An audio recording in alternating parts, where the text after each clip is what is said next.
sometimes churn itself is out of the CS reps' control, but what's not out of their control is identifying it and working it and coordinating across the company.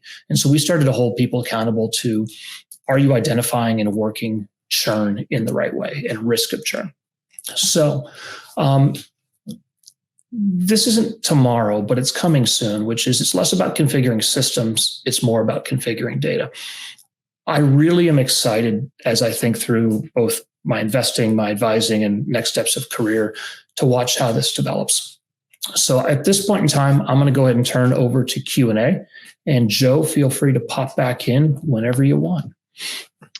Yeah, thanks, Andy. I'm not seeing any comments. Actually, no, we got one here. So let's bring this up on the screen from Lisa. She asks, what times pipeline coverage is best, or is it industry or company focused? Yeah, great question. Definitely, first it's going to be, I think there's some general industry standards. You could think in broad terms, 3 to 5 times pipeline coverage. It's going to vary dramatically by segment. If you're in enterprise, you're going to need more. If you're in SMB, you're less. We even saw variations by region as well too. So hopefully that helps. Box and Cold Stramp are very different businesses, but still you could dial it in within a decent percentage. And then also the beauty is you start to be able to look at what did we do last quarter? What do we do the prior quarter? And so you can start to understand, is the pipeline coverage going to be sufficient for our business? Yeah, I think most businesses, at least from our perspective, managing a smaller sales team, that pipeline coverage is huge. It's just an initial goal for a lot of startups, trying to get that pipeline coverage up to a certain amount, just to make sure that you've got not only the next 30 days but the next 6 months covered. I had a question about. I was just going to add to that real quick. Yeah. I think it's fascinating to see the changes in meetings when you don't just go from do we have enough pipeline to how is pipeline evolving, right? And that's what you couldn't pull out with the classic Salesforce. But we were able to have conversations around, hey, it feels like pipeline coverage is a little bit low. Has the sales team cleaned it up? And you'd come back a week later and you'd be able to see this, this drop in coverage or this pop in coverage, or you'd be able to see what happens. And so you really start to understand much deeper what drives pipeline.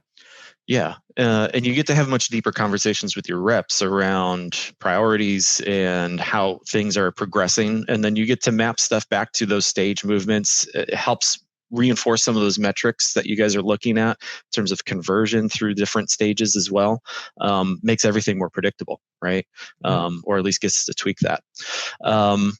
Great. One last question I had, maybe before we wrap up, you mentioned something from that rep perspective around maybe they're interfacing or interacting with the data warehouse a bit more. I wanted you to clarify that statement a bit, because the reps today are either in Salesforce and struggling with that to some capacity. You mentioned Scratchpad as maybe a good solution there, but the data piece is just super interesting to get everybody on the same page around that, those unified metrics and entering the right information at the right place. Is there solutions you guys have had for that around that data warehouse of making sure that across all systems things are being are being used in sync with each other? Yeah, I'd say first off, I don't think there's perfect solutions for a lot of this stuff, but I think it's coming. There's, to me, that if reps, to be clear, the your next CRM is your data warehouse is a very bold statement on purpose. Because of just the update time and all of that, I don't think reps themselves will be logging into the data warehouse. There's going to need to be an abstraction layer.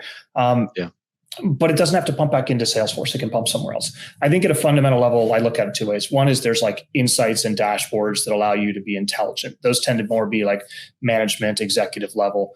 And then there is the rep UX. And the problem with that you're seeing is, hey, I want reps to identify something on the opportunity and something on the contact and something on the account. Well, all of a sudden that becomes a mess. And so I think what will end up happening really is there's just what you want to be able to do is optimize for every single rep role, and even in different regions, different ways, and different segments, different ways, the right UX for reps that they can log in and do. And you want to be able to make as many of those decisions as possible for them of this goes here, this goes here. Mm-hmm. This is the minimum set. One thing we did at Culture Amp was we created a single button on the opportunity, right? You hit the button and it says like, how can I help you? And you'd say like, I need security review help. I need deal desk help. And it would be, I think a lot of the job of ops and teams is to be able to use data to make those to allow the reps to spend as much time as possible with prospects and customers.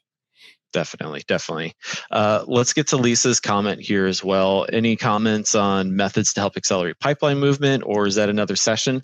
Frankly, I'm not sure if we have another session on that, Lisa. So maybe if you have a comment. Drop me a note, LinkedIn, Lisa. Happy to help. But if at a fundamental level, I would say community and the broader sense of community is really powerful. I've got an article on my LinkedIn around how we used community to accelerate and engage pipeline. I think it's not as... the ability to kind of like get on people's mindset at Culture Amp, we knew eventually people were going to want to be able to get that feedback from people. And our whole job was how do we just stay top of mind? So events, community are some of my favorite ways to go. Definitely. All right. Well, think we're good on comments right now. So Andy, appreciate you jumping in for this session. For anybody that's interested in listening back, we'll certainly have recordings for you later on. But Andy, great talking to you today. Best of luck. Thanks. Cheers. All right.